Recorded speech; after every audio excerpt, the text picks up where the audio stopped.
Seluruh Menteri dan Wakil Menteri Kabinet Merah Putih periode 2024-2029 akan tidur di tenda saat pembekalan di Kompleks Akademi Militer Magelang, Jawa Tengah.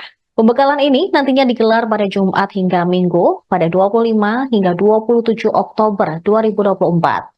Kepala Seksi Penerangan Umum Akmil, Kapten Nurul Muntaha, menuturkan bahwa kegiatan para menteri dan wakil menteri itu tepatnya digelar di Borobudur International Golf and Country Club yang berada di Kompleks Akmil. Menurut rencana, kegiatan itu hanya berlangsung di lapangan golf dan tidak di kompleks pendidikan.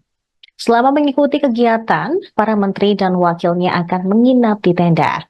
Di lokasi acara akan dilengkapi dengan 120 tenda yang menjadi tempat bermalam bagi anggota Kabinet Merah Putih. Menurutnya, fokus utama menjelang kedatangan rombongan Presiden Prabowo adalah terkait kebersihan dan pengelolaan area yang akan digunakan.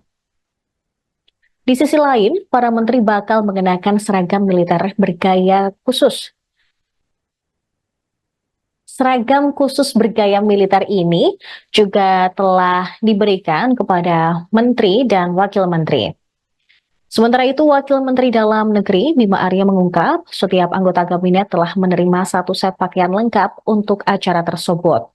Penggunaan seragam loreng oleh para menteri ini menjadi yang pertama kalinya dalam sejarah kabinet Indonesia. Penyeragaman busana para menteri menjadi bagian dari strategi team building yang dirancang Presiden Prabowo. Menteri Sekretaris Negara Prasetyo Hadi sebelumnya menjelaskan bahwa pendekatan ini bertujuan mempererat kerjasama antar kementerian, terutama mengingat adanya penambahan jumlah kementerian dari periode sebelumnya. Download Tribun X sekarang, menghadirkan lokal menjadi Indonesia.